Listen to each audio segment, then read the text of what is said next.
Hello नमस्कार, welcome to my channel study with success MB. आज का हमारा पहला प्रश्न है, महाभारत में कुरिंद नरेश किस नाम से जाने जाते थे। आपको बताना है जो महाभारत है उसमें जो कुरिंद नरेश हुआ करते थे वो किस नाम से जाने जाते थे। इसमें आपको 4 ऑप्शन दिए गए हैं। ऑप्शन ए है सर्वश्रेष्ठ, ऑप्शन बी है मध्यम, या फिर ऑप्शन सी है द्विज श्रेष्ठ, या ऑप्शन डी द्विज। तो जल्दी से कमेंट करके बताइए कि महाभारत में कुरिंद नरेश किस नाम से जाने जाते थे। अगर आपको पुलिस में भर्ती होना है, पुलिस एसआई बनना है, पटवारी बनना है, लेखपाल बनना है, तो ज़रूर आपको इन प्रश्नों का उत्तर देना होगा। तो इसका जो सही उत्तर है, जिन्होंने कमेंट करा है उनके लिए थैंक्स, जिन्होंने नहीं किया है वो देखिए, इसका उत्तर है ऑप्शन सी। ठीक है, ऑप्शन सी सही उत्तर होगा।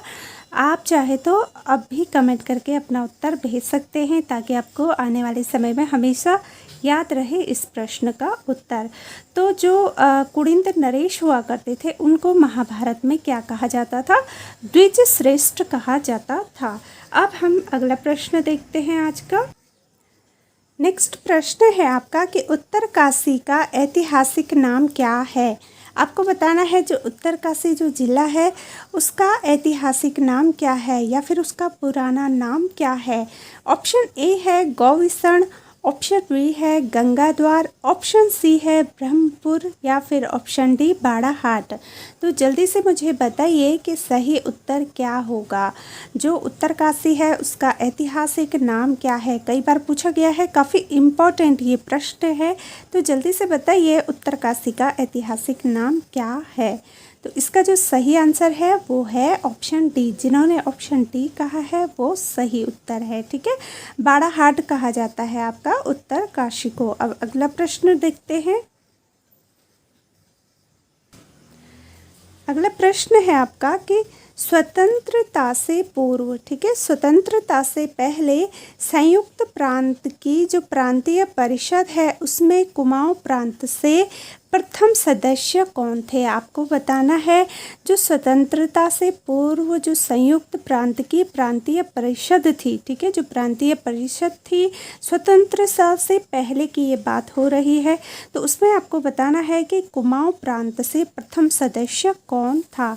ऑप्शन ए है इसमें बद्रीदत्त पांडे, या फिर option B Govind Ballabh Pant, option C है तारादत्त गैरोला, या फिर ऑप्शन डी मुकुंदी लाल। तो जल्दी से मुझे बताइए इसमें से सही उत्तर क्या होगा। कौन ऐसे प्रथम सदस्य थे कुमाऊं के जो स्वतंत्रता से पूर्व संयुक्त प्रांत की प्रांतीय परिषद में सदस्य रहे थे।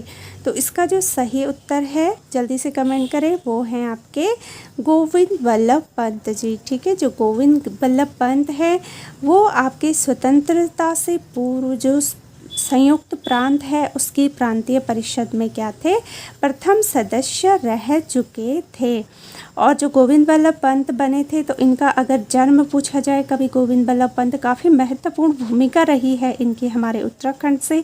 तो इनका जन्म हुआ था 10 सितंबर 1887 में, 1887 में 10 सितंबर 1887 में इनका जन्म हुआ था। और कहाँ हुआ था? अल्मोड़ा ज़िले में हुआ था। अल्मोड़ा ज़िला जो कि मैं आपको जो मैंने ज़िला सीरीज़ पढ़ाई है उसमें आपको अच्छे से समझाया था, बताया है अल्मोड़ा के बारे में। अगर आपको जानना है तो प्लेलिस्ट में जाके आप ज़िला सीरीज़ ज़रूर देखें। ठीक है, अब आज का अगला प्रश्न देखते हैं।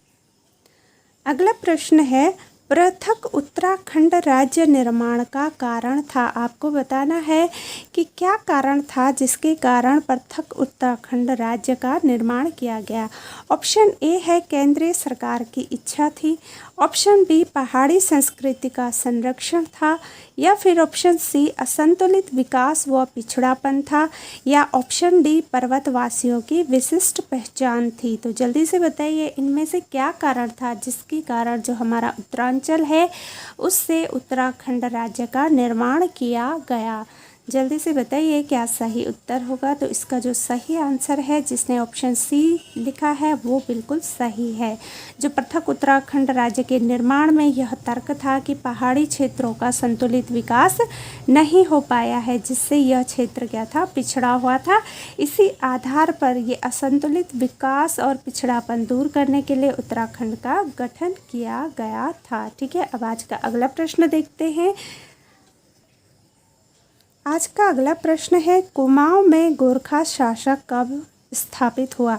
जल्दी से बताइए, कुमाऊं में गोरखा शासन कब स्थापित हुआ था। ठीक है, ऑप्शन ए है आपका 1790, 1790 में, या फिर 1792 में, 1792 में, या फिर ऑप्शन सी है 1815 ईस्वी में। ठीक है, या फिर ऑप्शन डी है आपका 1865, 1865 में। जल्दी से बताइए, कुमाऊं में गोरखों का शासक कब स्थापित हुआ था। ऑप्शन ए है 1790 में, 1790 में। ऑप्शन बी है आपका 1792 में, 1792 में, या फिर ऑप्शन सी है आपका 1815 में, 1815 में, या फिर ऑप्शन डी है 1865 में, 1865 में। तो जल्दी से कमेंट करके बताइए कि कुमाऊं में गोरखों का शासक कब हुआ था। तो इसका सही उत्तर जिन्होंने ए किया है वो बिल्कुल सही है। वो लोग काफ़ी हद तक पुलिस की वर्दी पहनने के लिए तैयार हैं। ठीक है, तो इसमें सही आंसर है आपका 1790 ईस्वी में। ठीक है, 1700 जो गोरखा है उन्होंने क्या करा था, 1790 ईस्वी में कुमाऊं पर अधिकार कर लिया था। जो जनवरी 1804 की अगर बात करें हम, तो उस समय जो प्रद्युमन शाह और गोरखा के बीच देहरादून के जो प्रसिद्ध खुड़बुड़ा का युद्ध, जिसके बारे में कि पूछा भी जाता है, देहरादून में प्रसिद्ध खुड़बुड़ा युद्ध हुआ था। ठीक है, 1804 में प्रद्युमन शाह और गोरखाओं के बीच हुआ था। ठीक है, ध्यान रखिएगा। इस युद्ध में जो गढ़वाल नरेश थे प्रद्युमन शाह, तो वो देहरादून खुड़बुड़ा नामक स्थान पर वीर गति को क्या हो गए थे, प्राप्त हो गए थे। ठीक है, तो ये कुछ इम्पोर्टेंट बातें थी जो मुझे लगता है आने वाले एग्जाम्स में आपको हेल्प करेंगे। अब अगला प्रश्न देखते हैं।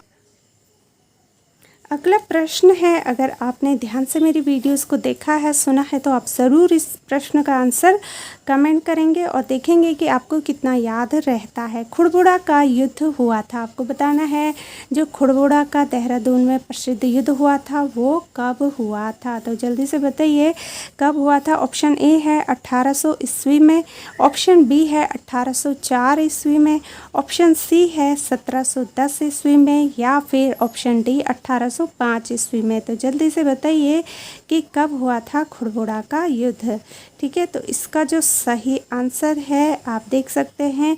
अगर आप देखें कि यहाँ पे क्या ऑप्शन दिया गया है। ठीक है, तो खुड़बुड़ा का जो युद्ध हुआ था वो हुआ था आपका, ऑप्शन कौन सा सही होगा, ऑप्शन बी क्या होगा आपका सही होगा, 1804 में। मैंने आपको बताया था 1804 में प्रद्युमन शाह और गोरखा के बीच क्या हुआ था, गोरखाओं के बीच। कई बार पूछा जाता है किन के बीच हुआ था, तो प्रद्युमन शाह और गोरखा के बीच हुआ था। कहाँ हुआ था, देहरादून में हुआ था। कब हुआ था, 1804 में हुआ था। क्या हुआ था, खुड़बुड़ा का युद्ध हुआ था। ठीक है, तो ऑप्शन बी सही है। अब अगला प्रश्न देखते हैं। आज नैनीताल में कुमाऊं परिषद का गठन किया गया था। आपको बताना है कि जो नैनीताल जिला है, ठीक है, कुमाऊं मंडल का जो नैनीताल है, वहाँ में कुमाऊं परिषद का गठन कब किया गया था। काफ़ी इंपॉर्टेंट प्रश्न है, जल्दी से आप कमेंट कीजिएगा अगर आपको आंसर पता है। ऑप्शन ए है 1906 में, 1906 में, ऑप्शन बी है 1916 में,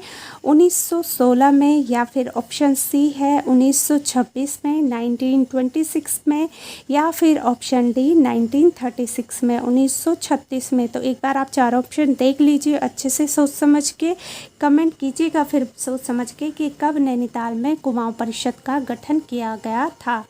तो इसका जो सही आंसर है, अगर जिसने बी करा है तो वो बिल्कुल सही आंसर है, ऑप्शन बी 1916 में, 1916 में क्या हुआ था, नैनीताल में कुमाऊं परिषद का गठन हुआ था। ठीक है, अब अगला प्रश्न देखते हैं।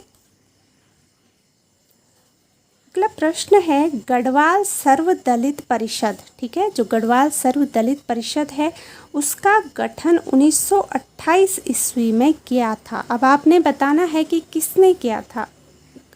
हो सकता है ये पूछा जाए कि गढ़वाल सर्वदलित परिषद का गठन कब हुआ था, तो वो तो प्रश्न में आप देख सकते हैं वो हुआ था 1928 में, ठीक है, 1928 में हुआ था। लेकिन यहाँ पे प्रश्न पूछा जा रहा है कि गढ़वाल सर्वदलित परिषद का गठन 1928 में कब किसने किया था, ठीक है, आपको नाम बताना है कि किसने किया था गढ़वाल सर्वदलित परिषद का गठन, ठीक है।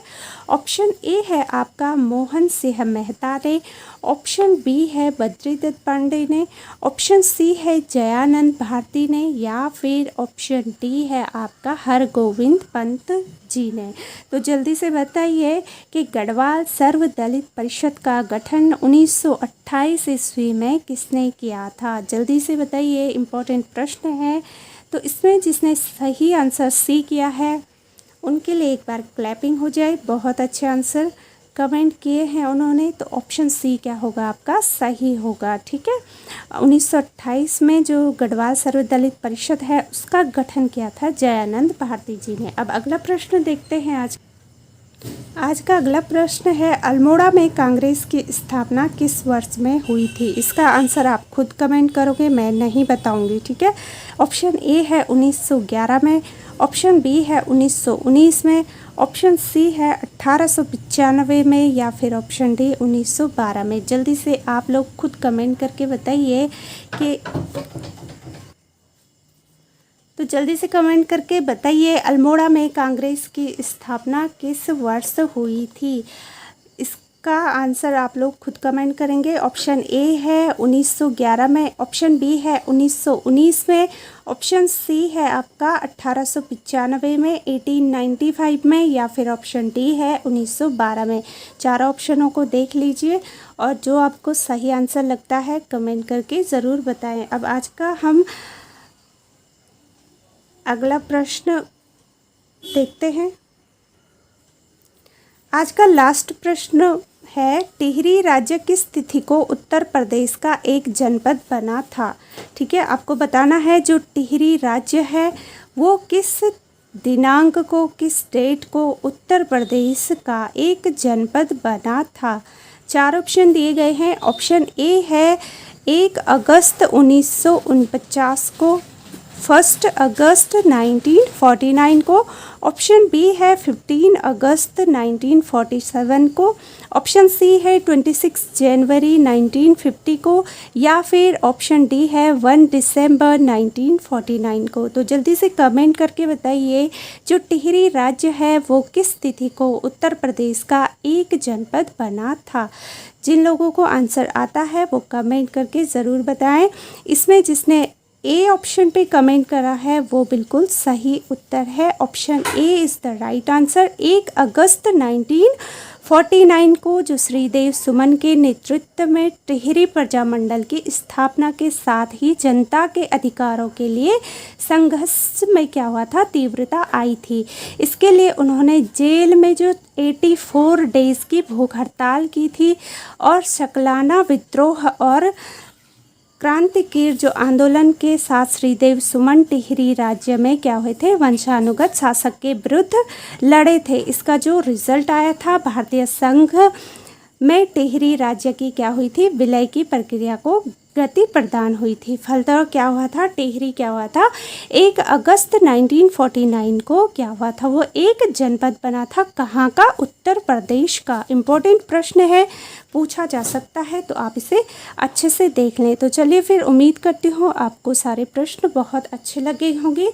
अगर आपको मेरी वीडियोस पसंद आती है तो लाइक करें, शेयर करें और कमेंट करके ज़रूर बताएं। अगर आप चैनल पे नए हैं तो चैनल को सब्सक्राइब जल्दी कीजिए। चलिए फिर मिलते हैं हम अपनी अगली वीडियोस में। तब तक आप अपना ध्यान रखिएगा। Bye and take care.